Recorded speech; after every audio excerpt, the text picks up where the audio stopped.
What's good? I go by the name Dope Son. Welcome to the channel if you're new, and welcome back to the channel if you're an OG. This is long overdue. Their Crimson Desert review before you buy whatever you want to call it.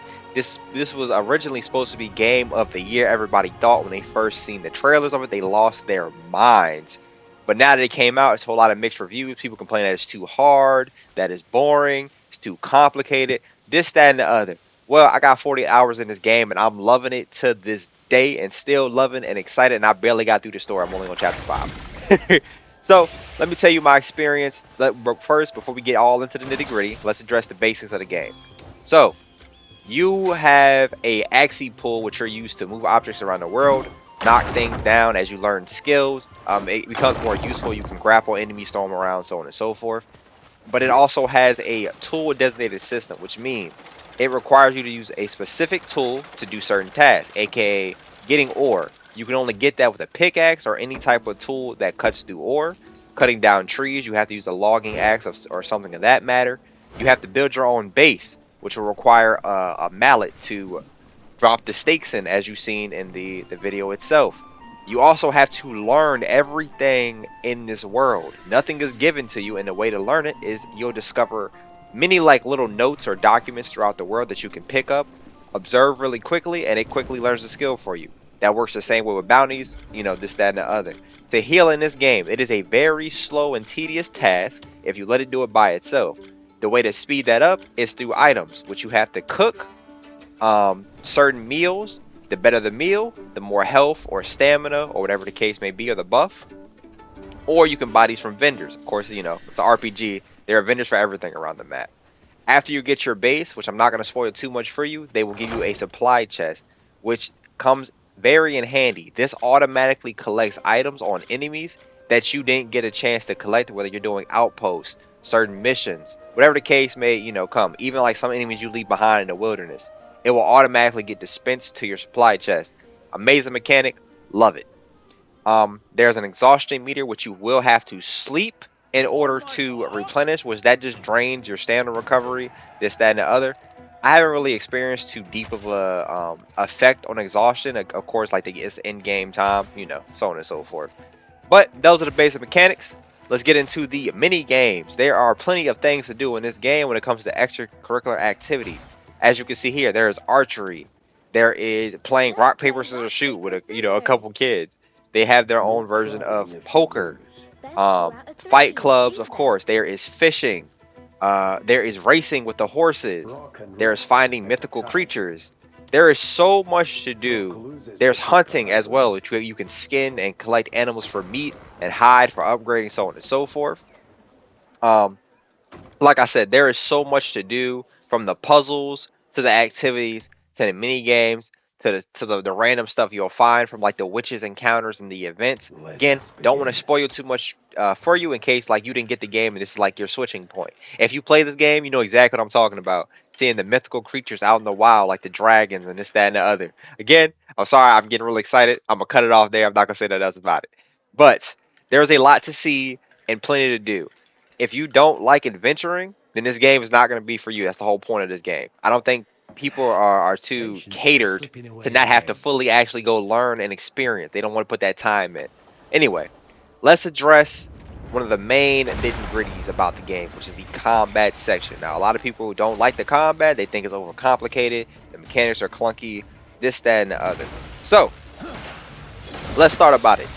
The button layout: R1 is your light attack, R2 is your heavy attack, and pressing the two together will do like your ultimate attack, which combines the two into like a big stun, like you just seen there. As well as their combos are, every weapon has a different like little combo in it, where you have to hit two buttons together. Sometimes it's usually R1 and X to like do a charge attack, R2 and circle to like do a dash back attack, or I'm sorry, R1, sorry. R1 and square to do like a quick shove slash thrust attack. Again, it's a whole bunch of different combinations, but they're only two buttons. So people are, whatever, overcomplicating it. The combat is not as hard as you think. There's a parry, there's a dodge, and there's a block button. Again, if you play Dark Souls or any game like that, this isn't going to be too hard. If you played any type of fighting game, again, this isn't hard. But you can learn skills throughout the game by observing people do it for free without actually having to spend a skill point, which again, amazing. I love how they did it. If you played Where Winds Meet, you'll know what I'm talking about. Sometimes you gotta go around the world, you observe somebody, this, that, and the other. This works the same way, but you have to do it in like combat or in like a sequence, whatever. They're random encounters when you observe them, and you have to do it maybe like once or twice, sometimes three times, depending on what the character is doing. But you do have to explore and randomly encounter. I love how they did that too, because again, you don't have to waste a skill point for it if you learn it out in the wild. There's also a force palm meter, which as you've seen over there was like my green attack, which is uses my spirit meter, which you'll need some of that to use attacks as well, which you can recharge in that, you know. Long story short, it's just another attack that uses like another different meter. It's nothing that special, but it does reduce defenses and have, a couple special abilities with it. So not just a little mechanic. As you go through the world, you will also see these animals from cats to dogs, to birds, stuff of that matter. You can actually build your trust meter with them as well as people. For the animals, though, once you hit 100% on the trust meter, you get that from petting, or you can feed them certain types of foods, whatever they like, whatever they may like. The limit to petting is 5 times per day. Eating is twice, I believe. But once they hit 100, you can see here, you get to take them in as a pet, and they'll follow you around. Or I'm pretty sure you can convert them, excuse me, to your camp. Again, I didn't get that far, like that deep in the story. So this is my first pet I got. But that's how that works as far as with merchants. If you build your trust to 100%, you'll unlock special upgrades and new tools and stuff that you can make there and or buy. So it's definitely worth doing it. You just get that by talking to them. It's free. The mini games in this game are extravagant, far in between, and a lot of people were complaining they're too hard. Guess what? If y'all ever was in the old gaming society when we had to do puzzles before we had all the internet connection and all this, these puzzles will make you think. There is nothing that you can't solve here that is overly like complicated. Some of them are annoying until you like learn the mechanic and like what they're asking you to do. But there is no puzzle in this game that I've countered so far that you can't solve yourself. It just takes a couple minutes and to actually think and realize what you're doing. As well as there's a steal mechanic in this game, which I don't really like this one too much. You have to put on a bandit's mask, which you can even buy or you can get from looting bandits in order to steal things. Um, or pick anything up, aka take anything that is in a owned area that's not out in the wild. Again, I don't really like that too much. I feel like you should be able to steal without the mask, but I get it. And if you run out the area, in case somebody witnesses you, if somebody witnesses you, they can put a bounty on you. You know, run out the area and you don't have a consequence, but you do lose contribution points towards that. To actually gain mounts and stuff, you can buy them, or as you can see here, there is a taming system. Which, if you ever play Red Dead Redemption, it's the same thing as that. You have to keep your analog stick towards the back of whatever creature you're at. As you can see here, a horse. That was a legendary one. He threw me off 15 times. It's a little difficult, but they have anything from bears to tigers to dragons, all that nitty and gritty.